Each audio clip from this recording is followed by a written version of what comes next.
Mikelen pertsonaia prestatzea egia esan gozada bat izan da. Badauzka osagarri asko landu beharrekoak, eta orduan denbora izan dut, askotan gure lanbidean falta izaten den elementu bat, denbora, eta ekaina inguruan edo, jakin nuenean proiektu honetan egongo nintzela, ja hasi nintzen Mikelen pertsonaia preparatzen. Egia esan aberatsa da, toki askotatik pasatzen da, sentimendu askotatik pasatzen da, eta sentimendu horiek guztiak lantzeak, bere lana dauka, baina prozesu hori gozagarriago egiten du, ez? Pertsonaiak arista asko dauzkalako eta lantzeko oso aberatsa dalako. Beste alde batetik, igual gauzarik divertigarrienetako bat izan da surfean aritzen ikastea, surfeatzen ikastea.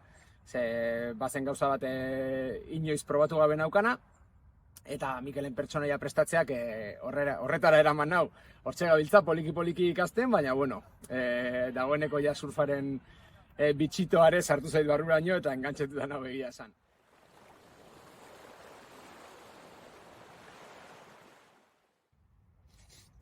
Behar bada orain topiko pila bat esango ditut, baina zinez esate dizuet danak egiak direla. Oso giro ona izaten nahi gara rodaje guztian zehar, kide guztiekin, eta oso giro ez dakit berezia daukagu, egia esan rodajea bera ere berezia izaten ari da, ez? Lokalizazio pilo bat ezagutzen ari gara, ikusten izaten bezala lokalizazio guztia gainera oso ederrak dira, kriston parajeak ezagutzen ari gara, eta holako tokitan rodatzea gozada bada.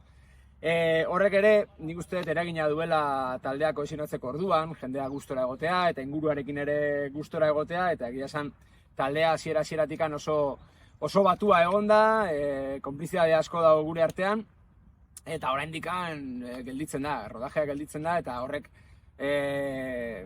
gora egingo du. Badakite hemendik erlazio oso politiak aterako direla, pertsonaien artean ateratzen ari den bezala, baina egia esan eta lasai asko esan dezaket, orain arte zortea izan dut parte hartu dudan proiektu guztitan, ze beti egon da giro ona.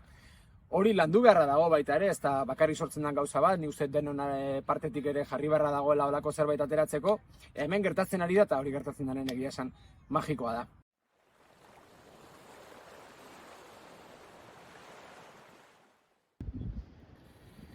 Oso zaila da aukeratzea zein izan den telesail honetan ere eszenarik gogokoena, ze eszena asko egin ditut eta denak ditut maite. Baina egia esan, uretara sartu gineneko eszenak asko disfrutatu nituen, ze ja hilabete batzuk aurretik prestatzen hasi nintzen uretara sartzeko, inoiz surfik egin gabe negoen, eta engantxatuta nago. Eta egia esan, pixka bat surflariaren itxura egiteko lan asko egin behar izan nuen, eta azkenean asko disfrutatu nituen uretako eszenak.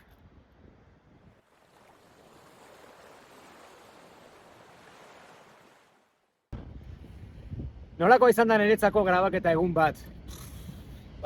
Plazerra kristona, egia esan. Goiz-goizean jeiki, furgoneta hartu, grabaketarako tokira joaten nintzen, musika jarrita, poz-pozik, rock and roll entzunez, eta paraje oso politietara orokorrean, ez? Ara iritsi, makillajetik pasa, jantzitegitik pasa, denekin txistetxo batzuk egin, eta gero ja Antonio edo Pedroren eskuetan jarri. Haiek esan beharrekoak eta danak entzun, eta ja kriston gogoekin grabatzera. Egia esan plazera handia izan da grabaketa guztia, danok asko disfrutatu dugu, ekipo oso politia egin dugu, eta hori oso garrantzitsua da. Grabaketa batera ala joaterako orduan. Horrelaxe izan da, eta esate dizuet, askotan oso gustura ibili baldin banaiz ere, horrelakoak hain bereziak oso gutxitan gelditzen.